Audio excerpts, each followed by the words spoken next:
Hello guys, তো তোমরা দেখতে পাচ্ছ এটা আমার স্কুল লাইফের একটা বান্ধবী। ওর সঙ্গে আমার অনেকটা সময় কেটেছে স্কুলে। তো আজকে ওর মেহেন্দি, সেই জন্য ওকে আজকে মেহেন্দি পড়াচ্ছি। ও আমাকে অনেক আগে থেকেই বলে রেখেছিল যে ওর বিয়েতে মেহেন্দি পড়াতে হবে।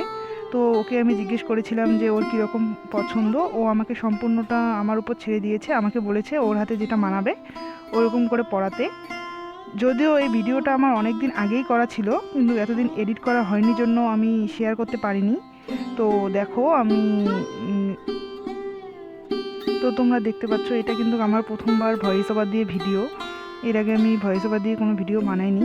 তো তোমাদের কেমন লাগছে ওটাও অবশ্যই জানিও ভিডিওটা। তো তোমরা দেখতে পাচ্ছ এখানে একটু লাইটের প্রবলেম ছিল জন্য ভিডিওটা ঠিকমতো আসেনি। আর আমার ভিডিও করে দেওয়ার মতো কেউ ছিল না, কয়েকটা বাচ্চা ছিল, তো ওরাই আমাকে একটু করে ভিডিও করে দিয়েছিল। মানে ওরা খুবই আমাকে সাহায্য করেছিল ভিডিও করার জন্য। আর আমি একাই একাই তো করতে পারতাম না। তো দেখো আমি সামনটা আমার দেওয়া কমপ্লিট হয়ে গেছে। তো কেমন লাগছে দেখো, দেখেই জানিও। দেখো দু হাতের সামন দিকটা আমার করা হয়ে গেছে। এই যে দেখতে পাচ্ছ বাচ্চাগুলো, এগুলো ওরাই আমাকে ভিডিও করতে সাহায্য করেছিল। তো আমার সামন দিকটা কিন্তু কমপ্লিট।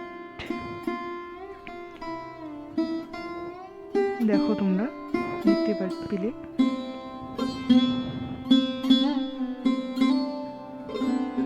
তো দেখো তোমরা দেখতে পাচ্ছ যে আমার রাত হয়ে গিয়েছে, কারণ মাঝখানে ক্যামেরাম্যান এসেছিল, তো ফটোশ্যুট করতে গিয়ে অনেকটা সময় চলে গিয়েছিল। তো সেই জন্য মেহেন্দি পড়াতে পড়াতে অনেকটাই রাত হয়ে গিয়েছিল।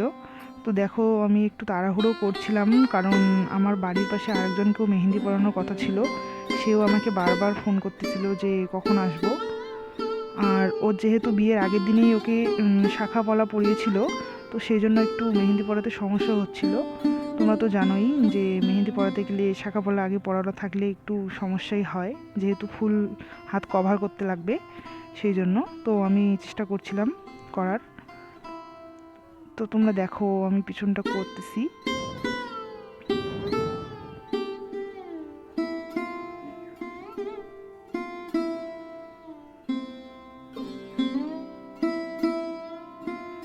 দেখতে পাচ্ছ আমার পিছনটাও কমপ্লিট।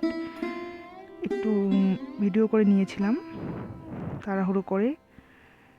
যদিও এরপরেও ক্যামেরাম্যান এসেছিল, ওর ফটোশ্যুট চলছিল, কিন্তু আমার অতটা সময় ছিল না, সেজন্য অল্প একটু যেটুকু পেয়েছি ওটুকুই তুলে নিয়েছি। তো তোমরা দেখো এবং জানিও যে তোমাদের কেমন লাগলো। আর যদি ভালো লেগে থাকে তো লাইক, শেয়ার এবং কমেন্ট করো। ধন্যবাদ সবাইকে।